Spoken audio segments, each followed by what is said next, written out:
sino para pensar la totalidad de esto que planteaba Ale, de cómo se fueron armando los testimonios, cómo se fue pensando, ¿no?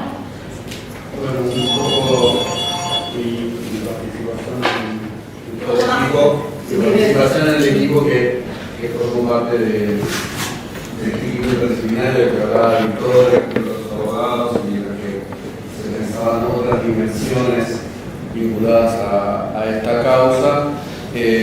Surge porque Victoria un poco me convoca, me llama a partir de un trabajo que había hecho con un grupo de estudiantes en esta casa hace más de 20 años. Ese trabajo era para una materia, es una materia que se comparte entre sociología y relaciones de trabajo, parte de la carrera de forma parte. Y en sociología tiene un nombre rimbombante que es acumulación del capital, organización del trabajo y empleo, que estaba hablando recién, y para los relacionistas del trabajo es básicamente sociología del trabajo.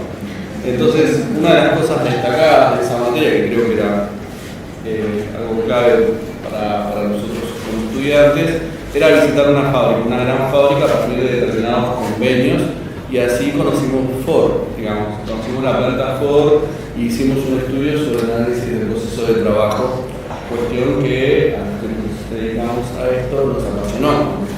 Hicimos un trabajo que después lo presentamos incluso en las jornadas de sociología, y ahí quedó colgado en la web, en internet, y de repente me llama Victoria y me dice: uy, Fede, hiciste este trabajo. Sí, yo lo hicimos con un grupo de compañeros.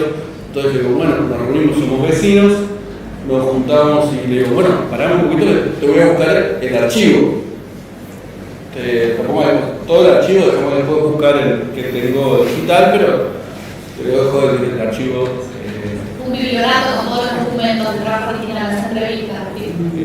Si fueron que entramos estudiantes, tu culpa. ¿Cómo? Si fueron que entramos estudiantes, Sí, después intentamos llamar y no hubo caso. El tema es que al ratito me llama y me dice, sí, todo muy bien. En su momento en la reunión me dice, buenísimo, que sería bueno que te sumes también a participar del equipo que se está formando. Perfecto, me dice, no, todo muy bien, pero sos testigo del contexto. Me acabas de decir. Me acabas de decir. Parte de la... Pone el bibliorato para los que no saben qué es testigo de contexto, ¿no? ¿Qué quiere decir ser testigo de contexto? El testigo de contexto es las querellas pueden llamar o hacer referencia a diferentes investigadores, estudiosos sobre determinados trabajos, y ahí aparece la participación también de Victoria, Eduardo Basualdo, Silvio Feldman.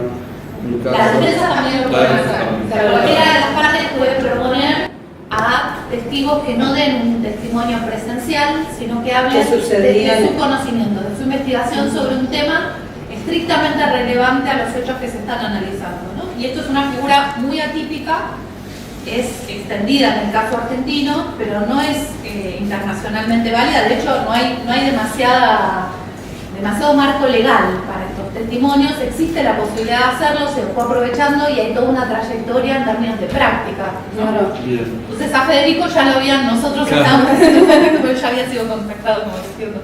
Y entonces, bueno, estábamos, digamos, ¿qué podíamos poner a disposición en base a ese trabajo previo? Y también, suena muy paradójico, pero en este mismo edificio y creo que en estas salas, nosotros defendimos este trabajo en su momento frente a la materia, y lo que planteaba la materia era que la producción de los estudiantes iba a ser acercada a la empresa, digamos. A las visitas, cuestión que nosotros nos planteamos completamente en contra. Creo que fuimos el único grupo, lamentablemente, pero lo planteamos en el coloquio, claro. Y un poco para plantear nuestra posición, y algo que intuíamos, pero acarreaba tanto tiempo de silencio porque lo encontramos casi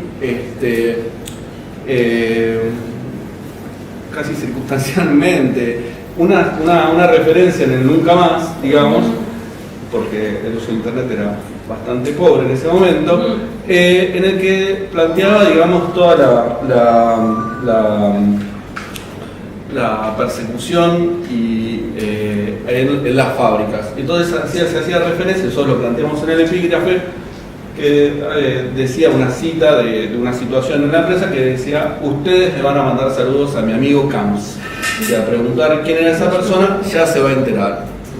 Entonces esto hace referencia a una reunión del cuerpo de delegados, ¿no?, con uno de los gerentes de la planta. Entonces nosotros hicimos referencia en el coloquio a esta situación, marcando justamente dónde estábamos posicionados y que de ninguna forma nuestra producción quería ser compartida con la empresa. Entonces la pregunta era, bueno, ¿cómo podíamos aportar a encontrar otras dimensiones u otros observables vinculados a la causa?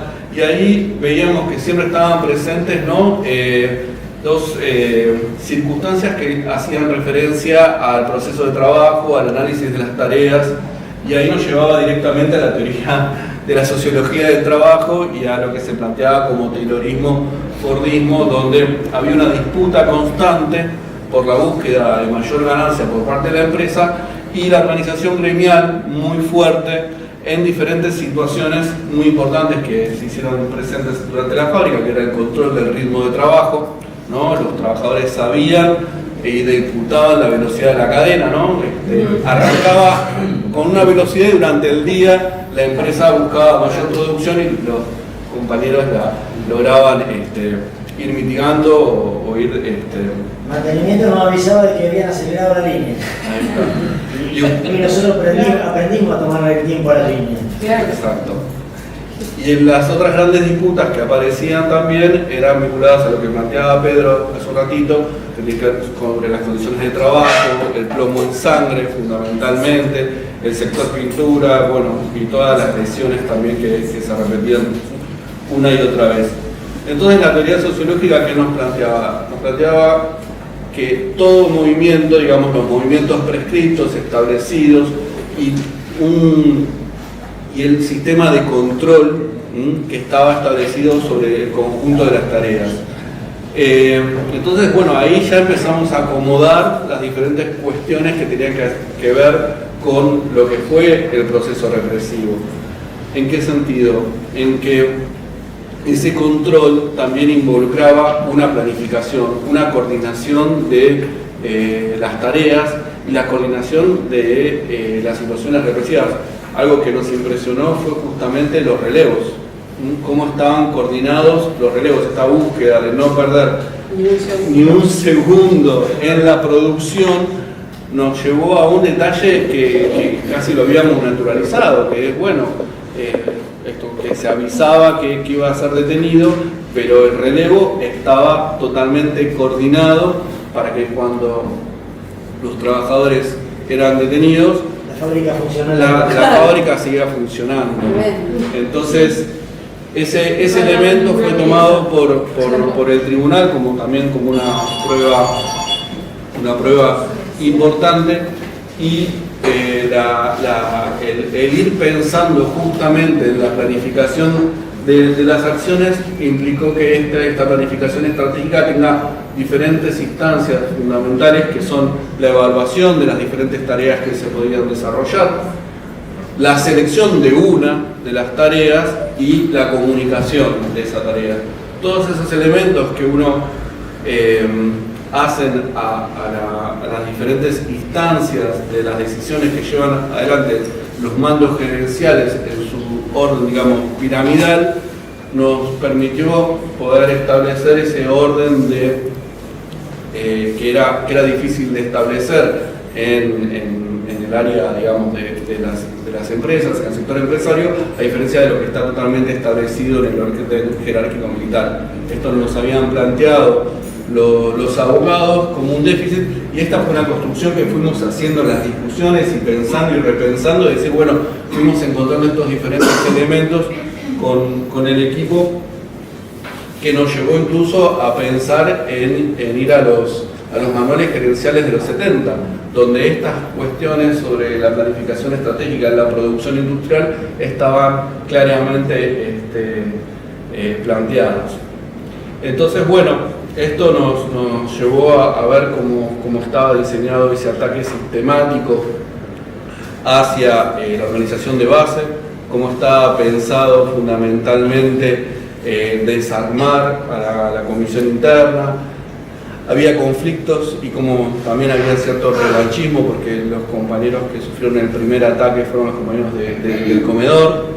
Eso había sido un gran logro, que era justamente que el encuadramiento en el convenio de una empresa tercerizada. Sí. Los primeros son los dos compañeros del comedor y Perrota, que fue también un logro de afiliar al personal administrativo. Claro. Eso. Los peores que la pasaron fueron ellos.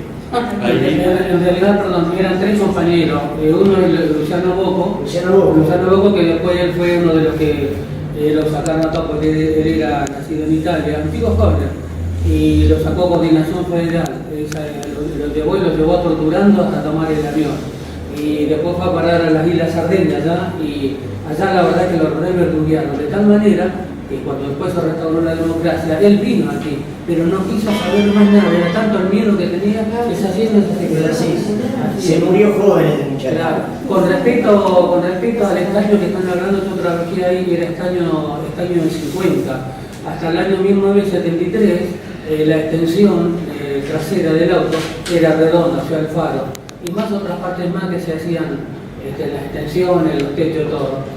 Y eso tenía un problema, porque eso se le ponía, digamos, en la piel. Que vos vas al sol, se abren los poros y se mete adentro el estaño. Y con el tiempo la sangre se te vuelve agua. Así le pasó al hijo de un capataz que había nacido y también hubo ese grave problema, no sé si vos te acordás. El delegado de cura había propuesto eliminar el plomo y llevó la propuesta a la FOR para eliminar el plomo. O sea que nosotros estuvimos colaborando para la FOR para eliminar el plomo. Y había tanto negociado con el tema del plomo que los proveedores no quisieron perder la venta a FOR y nunca se pudo lograr eliminar el plomo. Bueno, disculpa. No, pero por eran todos esos conflictos y la importancia, digamos, también de la fuerza que ustedes llevan adelante, por ejemplo, en la articulación que habían desarrollado con la Facultad de Medicina para fundamentar sus estudios. Es decir, era una comisión interna. Sí, lo llevamos a la Facultad de Medicina para comprobar de que había compañeros que ya era el plomo le entró en la sangre y que iban a tener que soportar de por vida. Y eso nos ayudaron de la Facultad de Medicina. Bueno, esas articulaciones estamos en un ámbito universitario y entonces me parece que queda como planteado también la necesidad, digamos, de generar esos espacios de conocimiento conjunto y también hacia qué producimos y para qué investigamos. Entonces, esos importantes avances que estaban planteados en ese momento a partir del Instituto de Medicina del Trabajo realmente son sumamente valiosos y aparece también el desafío de retomarlos. Yo creo que también es importante plantear que el hecho de, digamos, de haber participado en este equipo, creo que uno lo marca profesionalmente, lo marca personalmente. Todos aprendimos. Y en ese sentido uno creo que está como muy agradecido de haber participado y haber participado en esta lucha de verdad, memoria y justicia.